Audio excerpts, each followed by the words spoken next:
今天给大家讲一个洞穴探险的故事，欢迎订阅和点赞评论。约翰·爱德华·琼斯被困在犹他州的坚果逆子洞穴 （Nutty Patty Cave），并于2009年去世后，他被永久关闭，琼斯的尸体永远被封印在里面。约翰·爱德华·琼斯一直喜欢和这个家庭一起探索。他的父亲小时候经常带他和他的兄弟乔西在犹他州进行洞穴探险。男孩们学会了热爱地下深处和黑暗之美。不幸的是，约翰·爱德华·琼斯第一次探险犹他湖西南部，距离盐湖城约55英里的坚果逆子洞是他的最后一次探险。在2009年11月24日进入坚果逆子洞穴后，琼斯很快就被困在一条狭窄的通道里。在28小时内，救援人员疯狂地试图释放他，但无济于事。11月25日，约翰·爱德华·琼斯在坚果逆子洞穴内去世。然后，他的主人用琼斯的尸体封闭了洞穴，以防止这样的悲剧再次发生。约翰·爱德华·琼斯于当地时间2009年11月24日晚上8点左右进入坚果逆子洞，这是感恩节前几天。当时26岁的约翰和23岁的乔西以及其他9名朋友和家人决定探索坚果逆子洞穴，作为在假期前联络感情的一种方式。约翰26岁，正值壮年，他已婚，有一个1岁的女儿，正在弗吉尼亚州上医学院。他回到犹他州的家中，与家人度过了一些轻松的假期。事情没有按计划进行。约翰已经好几年没有出现在任何山洞里了。身高6英尺、体重200磅的他，已经不是以前的小孩子了。在探洞探险大约1个小时后，约翰决定找到被称为出生运河的坚果逆子洞穴地层。这是一个狭窄的通道，洞穴探险者必须小心翼翼地爬过。他找到了他认为是产道的地方，先一步一步地进入狭窄的通道，用臀部、腹部和手指向前移动。但几分钟后，他意识到自己犯了一个严重的错误。约翰知道他现在几乎被困住了，没有回头的余地。他甚至没有空间从他来时的路上蠕动回来。他不得不努力向前推进。他试图呼出胸口的空气，这样他就可以穿过一个只有10英寸宽、18英寸高的空间，大约是干衣机开口的大小。但是当约翰再次吸气，并且他的胸膛再次鼓起时，他永远陷入了困境。我真的很想出去。约翰·爱德华·琼斯的兄弟是第一个找到他的人。乔西试图拉扯他哥哥的小腿，但无济于事。但随后，约翰滑入了更远的通道，被困得比以前更糟。他的胳膊现在被别在胸前，他根本动弹不得。约翰和乔西都是虔诚的摩门教徒，此时所能做的就是祈祷。在我们解决这个问题时，引导我们。乔西祈祷，为我的妻子和孩子救我，约翰说。最终，乔西爬向洞穴的出口寻求帮助，但即使救援到来，约翰仍然被困在洞穴400英尺和地球表面以下100英尺处。把人员、设备和物资运到这么远的地方需要1个小时。第一个到达约翰的救援人员是一位名叫苏西·莫托拉的女人，她于11月25日中午12点30分左右到达。那时，约翰已经被困了3个半小时。莫托拉向约翰介绍了自己，尽管他只能看到他一双海军蓝和黑色跑鞋。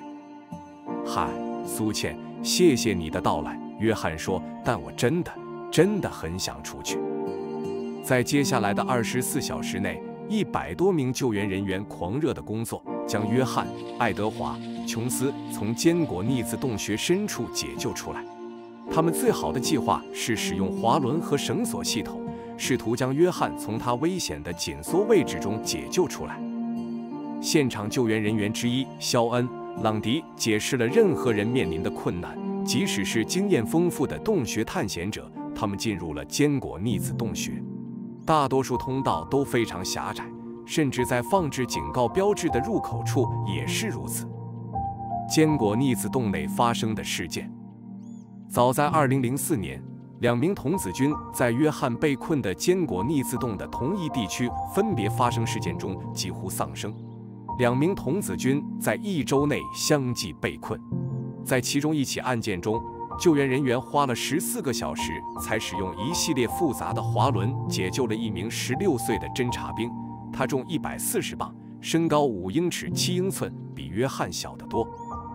官员在童子军事件发生后不久于2004年关闭了坚果逆自洞。这个洞穴在2009年约翰和他的家人进入时才重新开放了6个月。现在，约翰、爱德华、琼斯被困在洞穴里，时间已经不多了。约翰被困的向下角度给他的身体带来了巨大的压力，因为这样的姿势需要心脏非常努力的工作，不断地将血液泵出大脑。显然，当身体右侧朝上时，重力会完成工作，心脏不必承担这个负担。救援人员用连接到一系列滑轮的绳子将约翰绑起来，一切都准备好了，他们尽其所能地拉扯。但突然之间，毫无征兆的，其中一个滑轮出现故障。朗迪认为滑轮在洞穴壁的锚点松动，其中含有大量松散的粘土。绳索和滑轮行动不再发生，救援人员没有其他可行的计划，约翰被困。朗迪在脑海中一遍又一遍地回放救援，即使在事件发生多年后也是如此。我回顾了整个任务，希望我们能以不同的方式完成这个小细节，或者早一点完成。但事后猜测是没有用的。我们尽力了。约翰·爱德华·琼斯的悲惨死亡。由于没有救援的希望，他的心脏由于他的向下位置而遭受了数小时的紧张。约翰在2009年11月25日被宣布死于心脏骤停。救援人员花了27个小时试图拯救约翰。他的家人感谢救援人员的帮助，即使最终是可怕的消息。坚果逆自洞穴在约翰去世的那天晚上没有辜负他的名气。被戴尔·格林于1960年发现，他将其命名为坚果逆子，因为在地下结构的大多数狭窄隧道中发现了粘土，可能导致滑轮发出的粘土。在其鼎盛时期，每年有多达25000人参观洞穴，但是没有人会再进入山洞了。官员们在约翰死后封锁了坚果逆子洞穴1周，他们再也没能取回他的尸体，直到今天仍在里面，因为担心这样的操作可能导致更多的死亡。2016年，电影制片人艾萨克·哈拉西马制作并执导了一部关于约翰·琼斯的生活和失败营救的长篇故事片。它被称为最后的下降，让你准确地看见约翰的磨难，以及当幽闭恐惧症和绝望开始时被困在最狭窄的洞穴通道中的感觉。哈拉西马是犹他州人，只去过1次坚果逆子洞，他从未通过入口。我进去，在前面，他说就是这样，这就够了。坚果逆子洞穴现已密封，是约翰·爱德华·琼斯的自然纪念馆和墓地。探险都是有十足的危险的，请大家珍爱生命，谨慎探险。